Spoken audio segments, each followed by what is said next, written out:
First of all, that your brain in learning a language actually expands.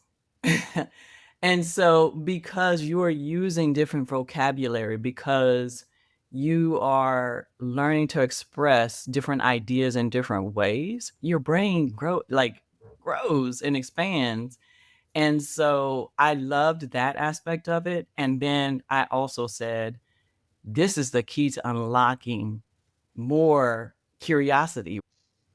Welcome to another episode of Soul Shift Sessions podcast, where we have deep, transformative conversations to help you transform your mind to transform your life. I'm your favorite freedom and financial wellness coach, Sapphire Star, and I have with me my favorite co-host, Coach Kyle McLeod.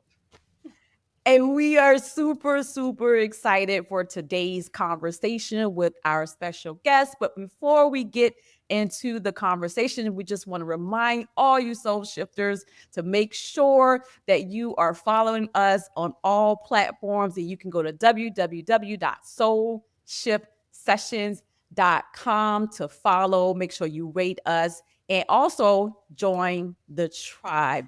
Today's special guest, we're sitting down with this beautiful young lady that I actually met in Playa del Carmen, Mexico. And we met at a park doing double dutch. Speaking of Speaking of the topic we're talking about today, when curiosity leads in how to cultivate inclusive and innovative teams. But our guest, she is a global consultant, a cultural strategist, and a free range human, Jackie Broussard. Welcome to Soul Shift Sessions. Thank you. Thank you. I'd like to make a correction though. Yes. We were not doing double dutch. You were doing double Oh, dutch, and that I was was my watching. question. That was going to be my question. Was like, is Jackie's double dutch game like on point? It is not. We did not learn double dutch in Louisiana. I'm telling you. So I was watching and very impressed. And Yes, to be it was honest, I didn't know that she definitely. did double dutch. I knew she skated. I knew she hiked. I Oh, did does not she? know. Ooh, I knew about the she does. handstands, I can verify. but we got a double dutch queen on the line. I think I do it all, almost all. I think. Yeah. Like I'm always learning new things. Just when you Yes, think you know her. Just when just you think you know her. always learning. That's why I'm like, don't put me in a box at all Right. because you I just hear you that. just never know. And I love the conversation that we're having today about how curiosity can lead and allow us to expand our mindset and our thoughts. Tell us more about who you are and what you do, Jackie. Okay, so I like to say that I'm a solar powered, free range human slash slow mad. And the reason why I say that, of course, the sun really just makes all the difference in my life. When I go without it, I get moody, I get depressed. I'm like, I don't want to do anything. So I really do. I do just get so much energy from the sun, and I am a nomad and I like to travel slow. When I saw you in Playa del Carmen, I was on one of my slow mad journeys throughout Mexico for I guess 3 months. I was in Mexico that year, Mm, and yeah, that's me. That is awesome. awesome. And where are you residing right now? Because if you're a slow man, you probably don't stay anywhere for too long. So where are you now? I am in Tulsa, Oklahoma. That is my official home base. Okay. And Bring your so sunshine. yeah, and so I do spend quite a few months in Tulsa, and depending on the year, maybe more or less. But yeah, that's my home So base. you get plenty of sunshine there. Mostly, yeah. And most of the time, I could say I don't have to complain too much. It's not like a Seattle or that kind of place. Yeah. Yeah. Do you believe that curiosity was the thing that sparked this love for travel in you? Where do you think that Hmm. came from? Maybe. You know what? You just brought up something I hadn't thought about before.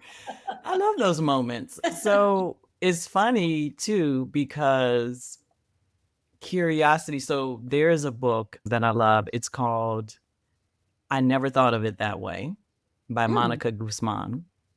And I highly recommend it.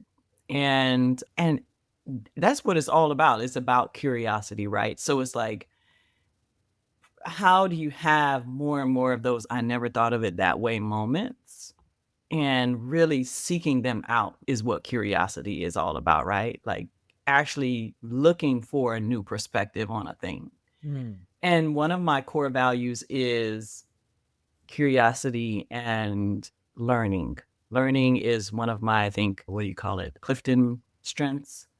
Learner. So, like, I'm always in this learner posture, thinking, what is it that I can take away from this? And I think maybe that because since from very young, I've been that way. So maybe that is what kind of sparked my interest in travel and culture.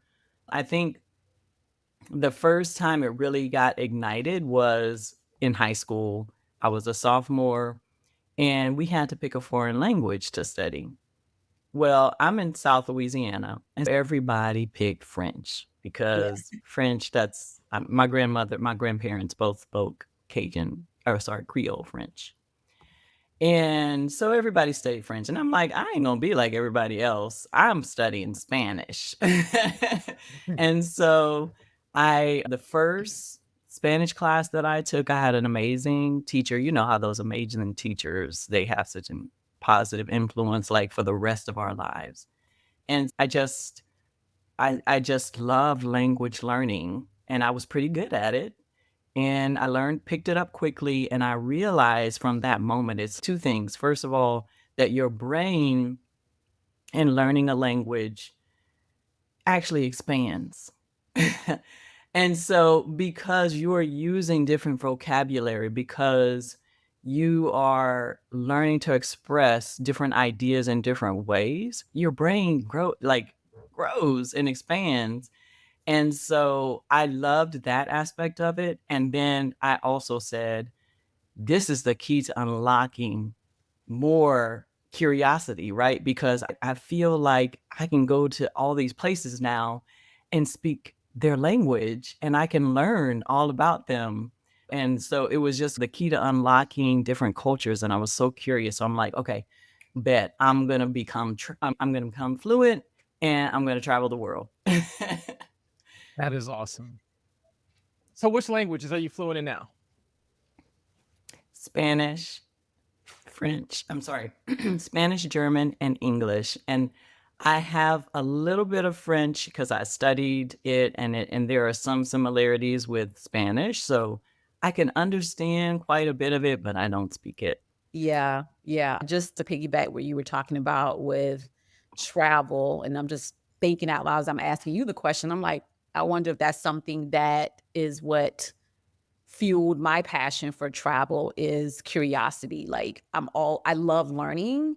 I love exploring. I love adventure and being introduced to new things. And I think that can be tied to being curious, having a curious spirit. Like Yeah. I've been to 27 different countries and I'm always discovering new things about different people and different cultures, but also I'm discovering new things about myself, and it just has a way of really opening and expanding our mind to what's out there, to be more compassionate and be more considerate of people that don't necessarily have the same lived experience as us. Mm. And so I'm just Absolutely. curious as a CEO and entrepreneur yourself, like us, like how can leaders use curiosity to transform their team and their businesses? Mhm. Yeah, I think the first way is just, first of all, leaders have such an impact, right? I think I saw a statistic that leaders are responsible for 80% of a company's culture or an organization's culture. Mhm. And so they really are the linchpin in and within an organization. Because you've heard that adage, right? You don't quit your job, you quit your manager. And so I'm sure all of us like here have probably quit our manager at some point. And so we leaders have the ability to either be that linchpin and it gets pulled out and then everything falls apart, or they're the one that's really calling people in and creating a culture of inclusion, of curiosity. And one of the ways to do that is to always be asking, what have I missed? Because I think that especially new leaders, some mid-body who may have like really excelled in their job and their position and they got promoted to now they're managers of people, right? And so they may not have as much experience in a leadership role. And because of that, a lot of times what I see is this tendency to, I want to look the part, right? And so in order to look like I know what I'm doing, I have to be certain. And so they will then start asking less and less questions because it's if I Mm-mm. ask questions, Mm. then people are going to think I don't know what I'm doing. Mhm. And so it's actually the opposite. Like the sign of a great leader is somebody who is going in and asking questions. What have I missed? Because I only have one perspective, but look, I have this whole team of people with all these other perspectives and lived experiences.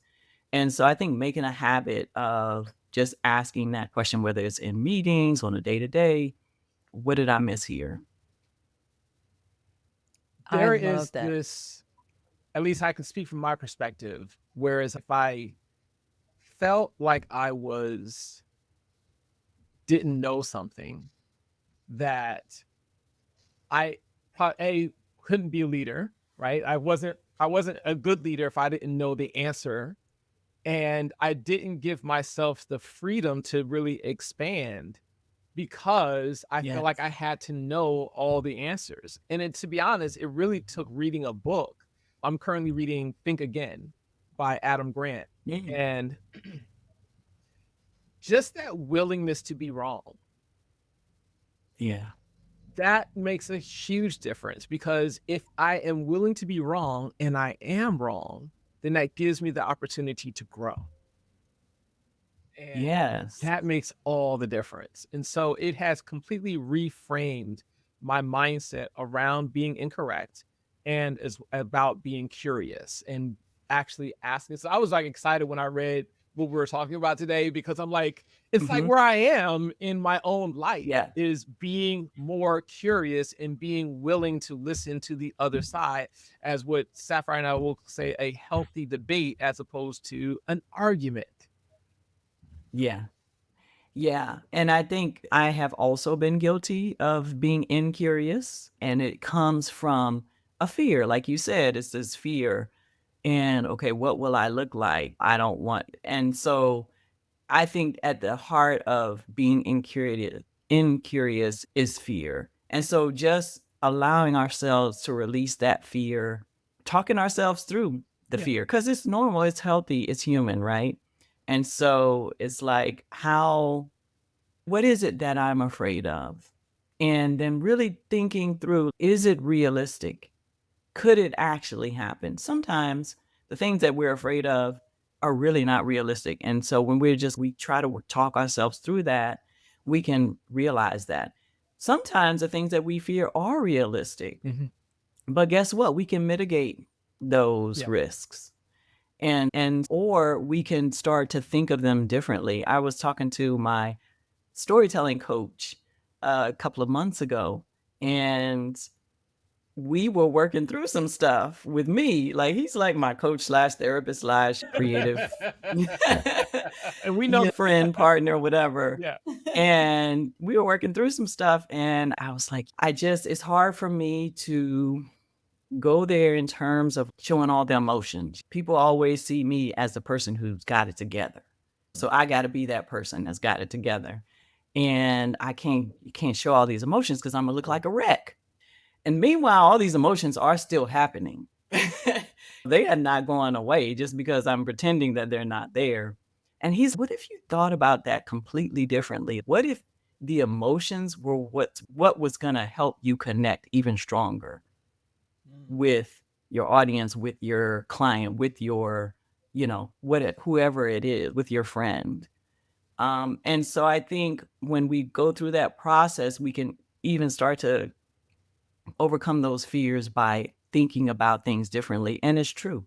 Like when we become more real as leaders, when we allow ourselves to be more vulnerable, the people in our team are going to be able to show up the same way, and they're really going to be able to give more of everything that they have. Absolutely, absolutely. I one of the things that helped me navigate those things of feeling like, man, I need to have it all together to have that appearance or feel like I know everything is I don't know if it's Socrates or Plato, one of those philosophers where it says that the man that knows everything knows that he know nothing at all. Uh, It's that has a way to keep you very humble, but also too in life, we're constantly learning. So I don't think it's realistic to believe that, oh, I got it all together or I know everything because at the end of the day, we're human. And like you said, Jackie, when you show that you are a human as a leader, your team is, wow, okay, this is somebody that I can connect with. This is someone that I can communicate with. This is someone that I can relate to and show up more because, man, I'm seeing a very human side of them. Because yeah. sometimes in organizations, certain leaders, you feel like you can't even approach them. You can't even talk to them. You're just Hmm. like, but when they Yeah. show a very human side of them, a very real side of them, is oh, it opens up to what's possible and open up that dialogue of communication with your team. So everybody is like all ships rise with the tide. It's not just this one person on this Right. hierarchy. Oh, we all can be here. We all can get to a place of being able to inspire, to be able to empower other people. Hmm. Hmm. Being vulnerable take it.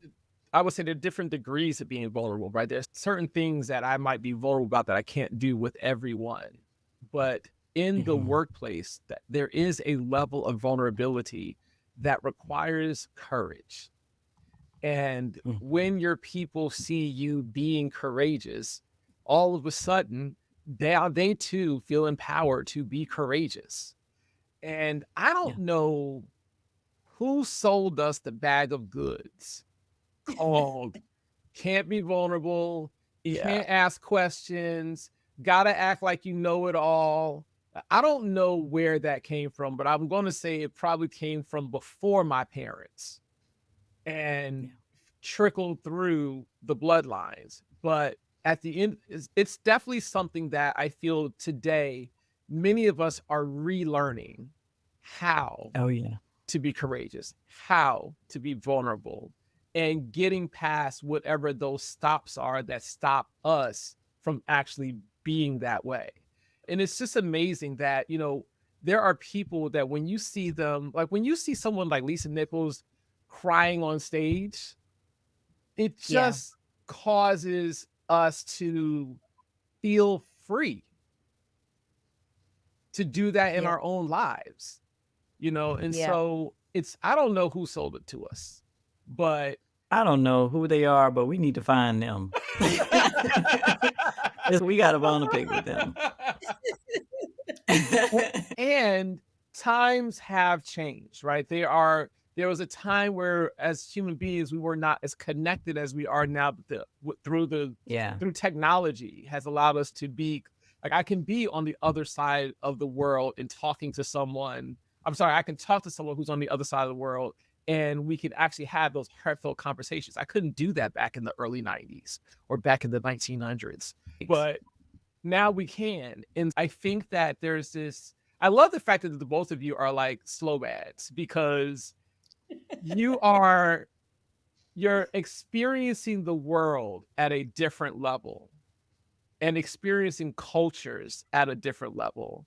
And I always think it's just amazing. And y'all, I get to feed off the stories that you two come back with. Thank you for showing me the other parts of the world through your own experiences. And I'm Yeah. gonna have some of my own, but right now I'm gonna lean on y'all. Okay. Hey, we can do that. We can do that. Absolutely. And Kyle, something you said, it's so true. I hadn't connected like the fact that there are so many people nowadays who are going through this process of unlearning that and connecting that to the technology. Now you can see the up close and personal life of complete strangers around the world on social media and that kind of thing. And while social media definitely has its downfalls, It does. I think that one of the things that it has been really beautiful is to be able to see people being more vulnerable because other people, people all the way over there are like having these same issues too, and so these same challenges, and I think it's becoming more and more okay. And I think with AI, it's all about this fear of AI is taking over, and we're like, I think that with the prevalence of AI now, the humanness, the human qualities are what are even more and more important and are helping us to connect to each other and not kind of lose the plot in this whole like AI control world. Yeah. So our human qualities are really what will connect us. And we talk about Lisa Nichols and crying on stage. And I have to tell you, like, I grew up Catholic and very straight laced, conservative Absolutely. family. And I don't know if y'all have been to Catholic church, I have. but it is very like by the book. Like Yep. we read the script, the priest says something, we respond in the same way. And there's no like outbursts. There's no like, amens coming out. like no amens. I only Better know one preach. outlier. I only know one outlier who is a Catholic priest. He was our headmaster, and I got a chance to see him in the church one day doing mass. And I wasn't sure where I was. I didn't feel like I was at a Catholic church because here's this white man who is preaching like he is at a black church. But he also understood the makeup of The audience. the audience and the people there. We're in North New Jersey, first of all, which is hard living as it is. And then you have the parents of these children who are doing everything they can to make sure that their kids can get the education that they believe is going to work for them. So he understood the audience, and he came. That's why I call him an outlier, because I had no idea where I was when I was at yeah. I think I may have attended one church that was similar to what you're saying. But for the most part, the church that I attended, my family attended, was very straight laced. But the interesting thing is, so my mom grew up Baptist in small town Oklahoma. And in fact, her father was a Baptist preacher.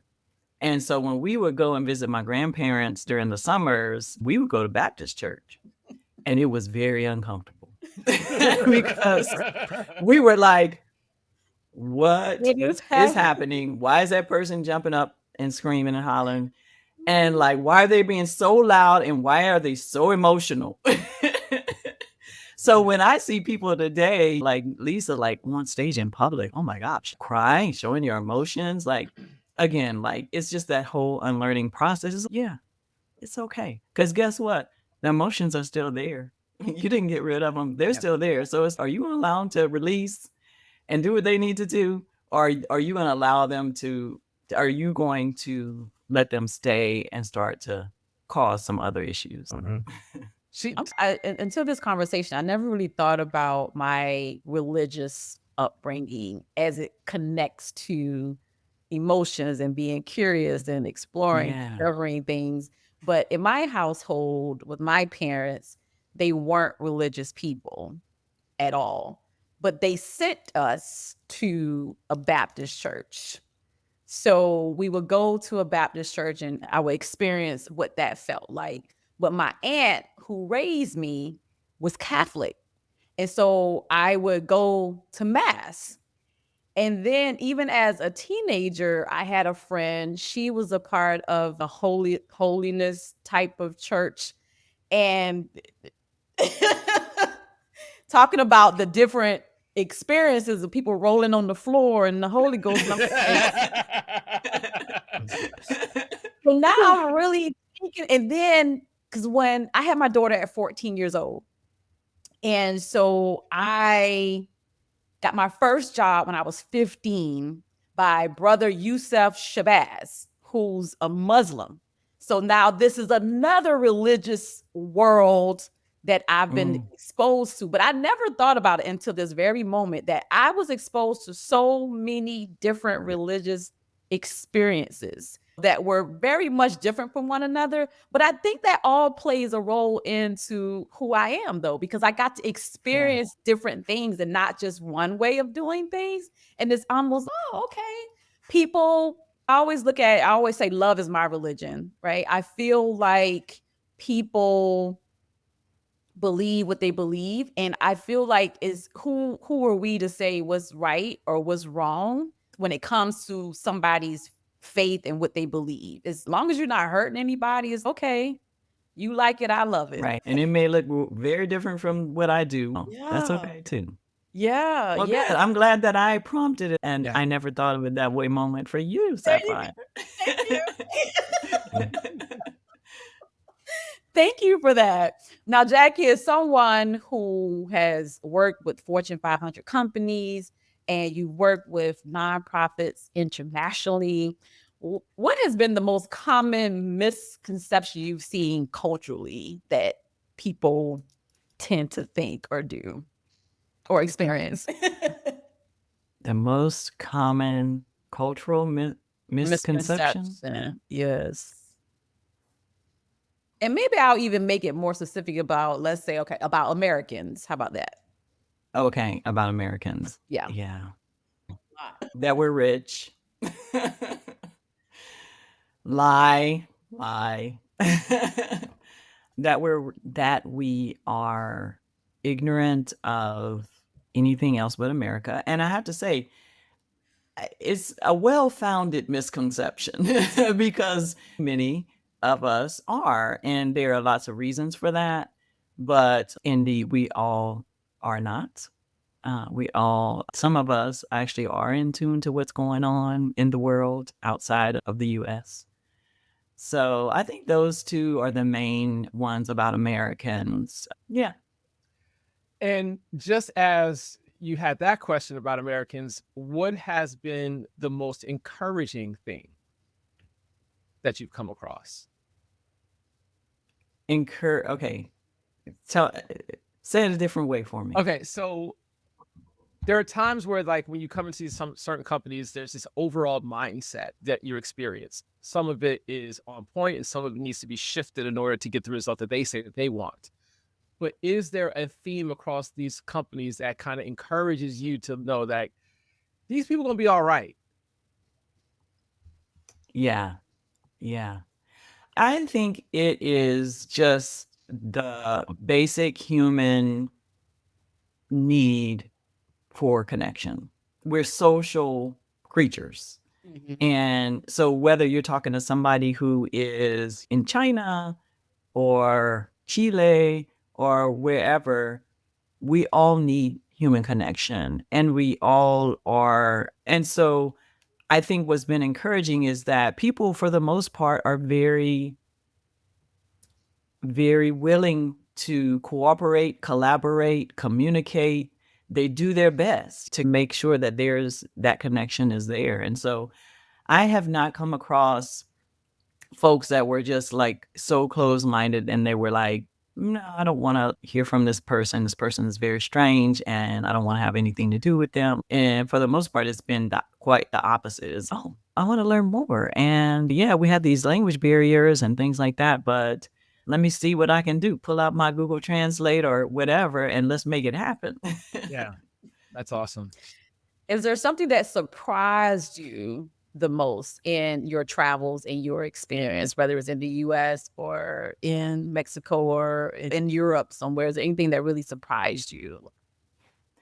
Yeah, I think maybe I was surprised, and I'm not surprised anymore, but like when this first happened, it really just brought everything together for me. I am surprised by how willing people are to help a stranger. And because like you think about it, you're like, oh, I don't want to travel because I'm gonna be out there alone and I'm not gonna know where to go, what to do. All you have to do in 99% of the places that I've been is stand on the corner and look lost. And literally, people will be flocking to you to help you. And that's been the case for me. One case was when I was in Amsterdam with my sister, and we were like, okay, we're gonna look when in Rome. So we had the bikes, right? We rented the bikes and we were gonna ride to this town outside of town. And we were lost. And so we like looking at our maps and sitting around and like this I actually went up to this guy. Now this guy looked scary. I don't know why went up to him, but he was like tall. He was huge. He had a really mean face, but he was the only one around. So I'm like, how do we get to I was like, do you speak English? He was like, and then so I was like, okay. And I just pointed to the name of the town. And so he started doing this sign language and he's basically telling me to follow him. So we start following him and then he gets to the corner and I'm No just like, words. No trying to words. decipher. I'm trying to decipher. And then I figure it out. I'm like, he's saying, go to the roundabout, take the third exit, and then go straight. I don't know what's more amazing, the fact that he did that or the fact that you understood it. Understood. It became apparent as we started going along and we saw the roundabout. We were like, oh, that's what he was saying. Yeah. But like this man, he really did go out of his way. He went a couple of blocks to like show us where to go. And it just, yeah, it's just always shocking. And that wasn't even the first time on that trip that like people just were like so helpful. They actually just came up to us and were like, how can we help? And the other thing I had to say is that people think that it's scary. Like people think that traveling is scary from a safety or security perspective. And I always try to like debunk that myth. Anywhere that you go is probably going to be safer than the US of A. But so I was in Mexico one time. I stuck my card into an ATM and got some cash out and proceeded to leave the cash in the machine and walked away. Like, I don't know what I was thinking. I pulled out the card, but I did not. Sorry. I took the cash, left the card. That's what it was. And then 5 blocks later, I've walked 5 blocks away, and this man is like huffing and puffing, like chasing me down the street to give me my card. That's wild. Yeah. Yeah. That's wild. That is same answer. Same answer. Traveling really restored my faith in humanity. Because if you get consumed with what we're inundated with on a regular basis in the news, you will believe that danger, stranger, danger everywhere in the world. But one thing that I was just so shocked by is just the compassion and consideration of complete strangers. I've had people treat me better in different countries than people I know in my own neighborhood. And it is just a beautiful thing. And like you were speaking about, Jackie, I don't think we talk enough about body language being a language because I remember the same thing. I was literally in Cuba and I spent an entire day with this random guy that I met on the Malecon. We even went to a wedding together and everything, just random. And it was random. Wait. First of all, what you're not going to do is tell me that you went to a wedding with some random person. With a stranger. Yeah, I just went to a wedding with some random dude. Weddings are cultural experiences. We don't even speak the same language. We went to a wedding together. I literally was like you, Jackie. I was literally walking down the street. I was trying to get directions, and this guy walked by. And he spoke very little English. I spoke very little Spanish, and we're just pointing and Tootsie rolling and all the things to try to figure out where I'm trying to go, what I'm trying to say. But as we're talking, this wedding procession is going by. So you got this wedding party, they got the music and they're doing the things. And so they're going in this direction. And so he was like, and I was like, okay. And so we jump in. And then you're literally doing the Tootsie Roll. Yeah. Literally, we jump into the wedding procession. And funny enough, it led to the beach. Like it took, and that's where I was trying to go to the beach. The Malecon was walls There you go. around the city. And it literally took us there. And we're there, we're sitting, and now the ceremony is happening on the beach. And we're just, I'm telling you, it's like we had this whole conversation, body language, and just us sitting there connecting. We're watching this beautiful ceremony happening. Right. The sun is setting. It's just this whole thing that's just happening. That was a and whole it was experience. a beautiful, I'll never forget that day, but it was such a beautiful experience. But that's just what I'm talking about. Like I always, because people always, when you tell them that you're traveling, you're going to different countries. And most of the time I do travel solo, but what I tell people is I'm never alone. I meet the most amazing people. Jackie is one of them. I meet the most amazing people randomly, just being out, being curious, just exploring, living life. That's a fair point. It's true. I forgot that I even went to Mexico this year and went to a whole place I had never even heard of before until I was like on my way to this thing. And I think I lost like connection. I lost something. And my whole family here, they just know that the cartel has got me. I can try. Oh yeah. Oh, it's the cartel. I'm telling like, trust me, they do not want me at all. Yeah. I got nothing that they want. Nothing to give them. I'm not a female. I ain't pretty like one. I'm like, I got nothing. Okay, trust. I ain't got a lot of money, so trust me, I'm fine. But it really is interesting that what you all said, that in this country, we really do think the worst, especially when you are going by yourself to a place that you may have never been to before. Like they just think the absolute worst. But we're trained to be. Someone sold us a bag of goods. Yes. You know what? I wonder if it was that same one. The same dude. Probably the Same dude, right? Same dude That sold us that other bag. Yeah, and I remember even when I went to Israel like forever ago, like my host family, the kid that I was with, we were like on a hitchhike that day. I'm like, hitchhike? Y'all do that? Yeah. And it was totally fine. Like it was totally normal. Yeah. Whereas over here, it's like, hey, don't you ever. Don't you? I think it's warranted here though. That For sure. don't do it here. Okay, in other countries. Yeah, don't do it here. Don't do it here. But you can do it in other places. Yeah. People do it all the time in Rwanda. That's where my partner lives. And like people will stand on the street and do like this. And I'm like, I'm asking my partner, I'm like, what are they doing? And he's and they're asking for a ride. And it's like people just stop and give people rides. Yeah. It's amazing. Yeah. They did that in DC with the whole people getting into a car and then driving to like the train station. Everybody gets out. It was like a form of car service, but you weren't paying anything. You were just getting in the car and carpooling over to where it was. But even that felt a little strange to see. Even that. Like, y'all just getting in random people cars and driving off to some train station and going your separate ways. Like that's what y'all doing here? So that's what y'all doing.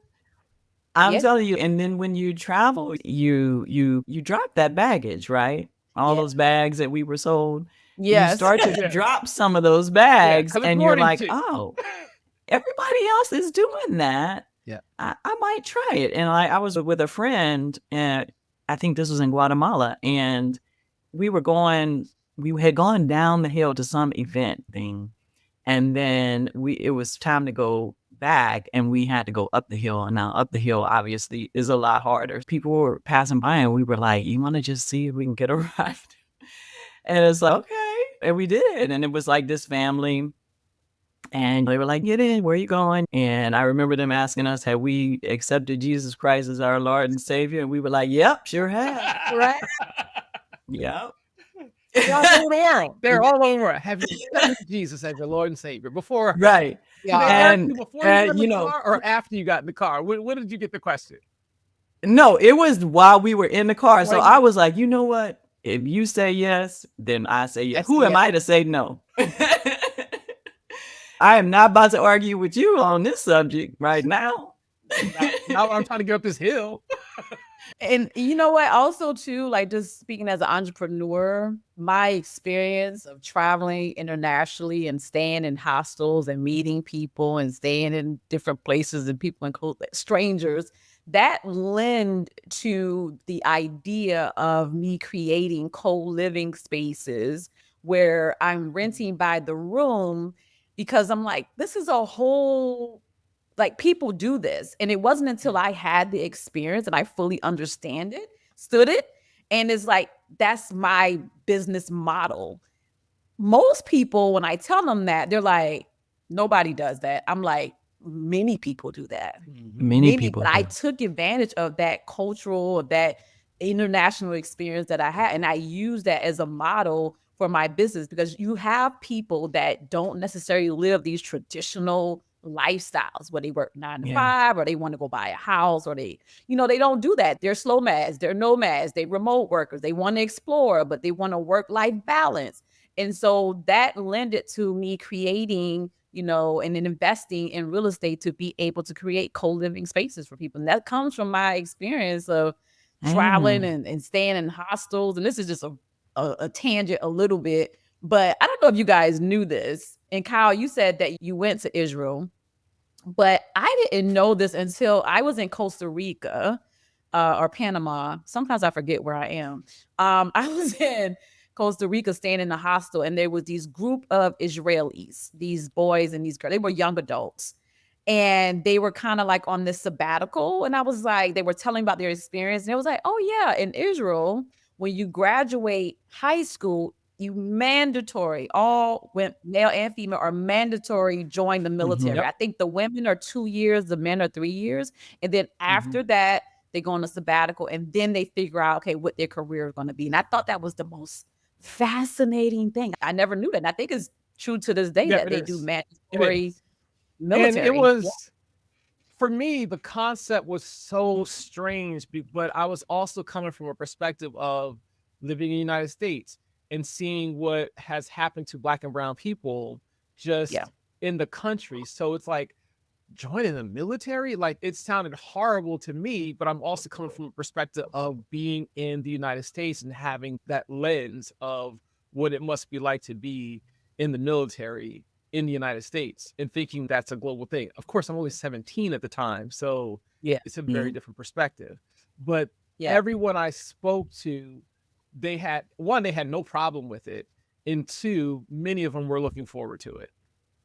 It's a part of their culture. Yeah. Is what they know. Just like the experiences we have as Black folks in America, this is our culture. I don't necessarily believe in Black as a race because that's a social construct, but that's a whole nother conversation. But one thing traveling has really exposed to me and something I'm very proud of to say I'm Black, because sometimes I struggle with that because I'm like, we didn't identify ourselves as that's something that they gave us.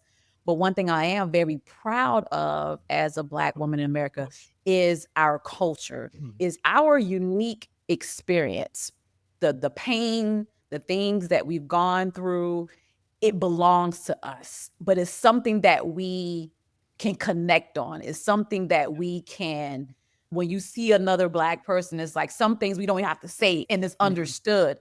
And so I'm like, man, that's what being Black is about. It's about the culture, about our experience, the shit Right. that we've had to navigate even to this day to be able to Right. get through. But we can look each other in the eye and be like, that little head nod. I see Like you. that is something that unless you've had, if you're not from here, you wouldn't understand the culture. And Yeah. I some people say, no, I'm not Black, even if they look like this. I get that because culturally, you're not. I Yeah, find yeah. I am still amazed to this day how much of our culture other cultures are still trying to sift out. for their own personal use, needs, gain, so on and so forth. I remember it wasn't even that long ago that I told you about a commercial. I'm like, they got Bob Marley playing, but I got a black person working at the hotel, but everybody else is white. Yeah. Mhm. And it's happening in a country that is predominantly black people. And it just amazes me how much that they try to soak it up. And even now, like even on social media, I'm not going to say I have a problem with it, but I just find it interesting how I'll see like white people rapping DMX lyrics, like or lip syncing DMX lyrics. I'm like, It's good music. Hey. What can you say? It's good music. People recognize good music. Let's go with that, Jackie. Let's go with that. Let's work. Yeah. So I'm excited to get to my favorite round. This is your moment. This is our favorite. And of course, Jackie, you are our first guest in season 3. Ding, Oh, yay! yes, we're so happy that you get to bless us in our third season of Soul Shift Sessions podcast.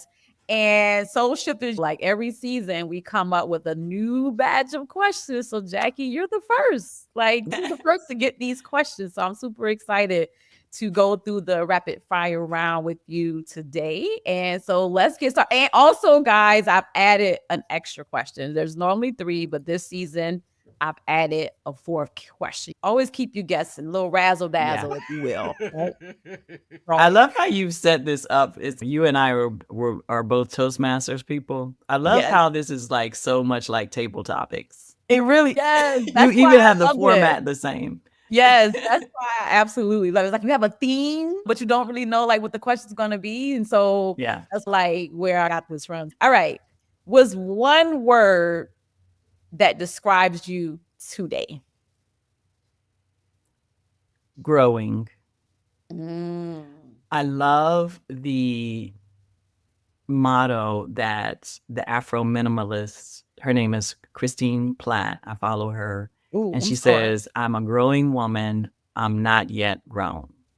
Ooh. And I think that's just what life is about, right? And every time I think, okay, now I've reached expert level. That is funny. The game totally changes on me. And it's there's this whole other universe now that you gotta I'm an manage. amateur all over. I love that for us. I love that we're constantly going through that cycle. Yeah. Just when you think you find out how much you don't know. Then you find out so we like you said, Sapphire, like Plato, whoever it was, like the man who knows a lot knows he doesn't know anything. So growing, I'm growing. This is my favorite question because this next one is my favorite question because I see what you did there when you wrote that. I saw what you did there. You thought I did there. You did there. Jackie, what's one book you think everyone should read at least once? Okay, that's easy because I'm always talking about this book. It's called The Myth of Normal by Gabor Mate.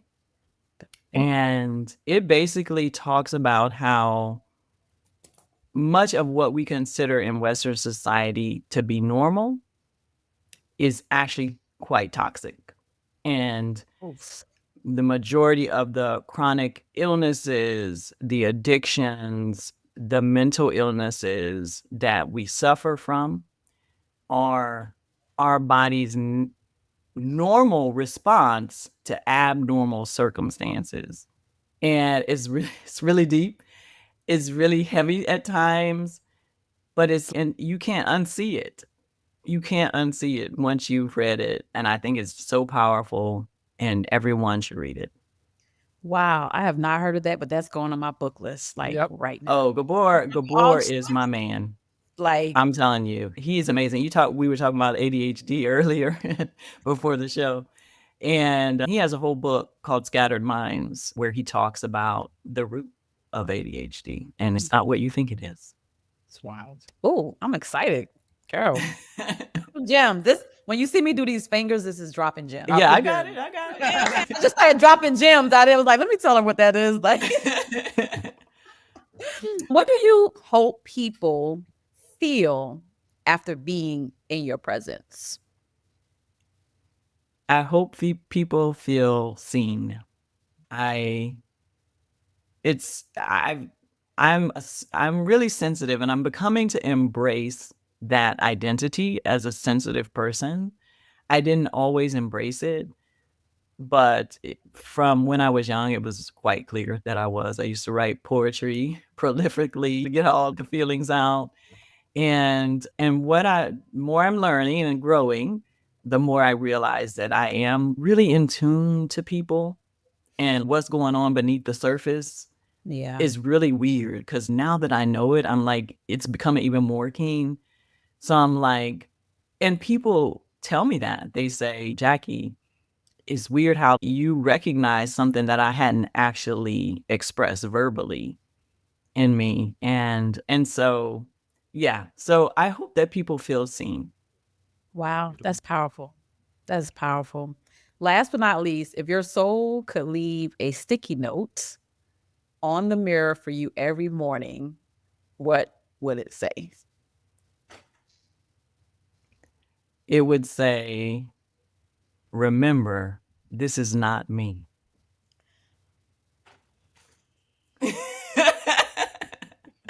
It would say that because we think of that image in the mirror as who we are, right? And so we think that the true essence of us is that outer part, but it's not our soul, it's not our spirit, it's not the essence of us. And when you take away all of our identities and all of our roles in life that we have come to like cling to, you realize that all of those they're interesting because they help us to experience life in a very particular way, but they're not really us. And we're all meant to pass from this earth at some point. And when we do, all of those things won't matter. So I think the mirror would just basically say, remember, this is not your soul. This is really not you. Wow, Jackie. That was awesome. Awesome said. I am so grateful that I met you. I'm so grateful that we crossed paths. I'm so grateful that we didn't allow fear to stop us from being curious and exploring and meeting and crossing paths with one another, because if we did, we wouldn't have met. And so Right. thank you so much for coming on. Thank God for Double Dutch. Thank God for Double Dutch. Yeah, thank God for Double Dutch. And Majida, our mutual friend, when she was like, okay, I'm going with some friends to Double Dutch. And I was just like, okay. Why not? I'm so glad I did that. Yes, absolutely. And just lastly, thank you for sharing your stories, because I firmly believe that our story matters, our story empowers. And this is why Kyle and I created Soul Shift Sessions, to give people a platform to share their stories, to be able to help and transform others. Because when we hear people's story, we can now hear what's possible. Yeah. So thank you so much for coming on and blessing us. I'm so full. Like it's like having dinner. Okay. So good. We dropped some bags along the way. Yeah, right. We picked up some gems. We never found out the identity of the person that sold them bags. But we haven't. But it's under investigation. You on my list. Yes. I will find you. Yeah, we're gonna find you. Yes. But y'all, thank y'all so much for this, because just creating this space, this container for people sharing their stories, and it's blessed me, especially like I told Kyle, I've been doing a little research on your podcast and watching and listening to a few. So I really love that mission of yours, that really hearing other people's stories really empowers. And I thank you so much for having me as a guest. Yes. It's wonderful having you. I cannot say enough about it. So what a great way to have our first guest on season 3. So thank you. Absolutely. Guys, of course, if you know anyone that can use a soul shift, make sure you share this podcast. Make sure you rate us. Make sure we follow us. Sharing is caring. And again, you can follow us in all things Soul Shifters on www.soulshiftsessions.com. Coach Kyle, any final words for the people? I got something. The worst enemy to creativity is self-doubt. I love that. I love that. And with that, guys, always remember to let your soul glow. Until next time. So long, everyone. So long.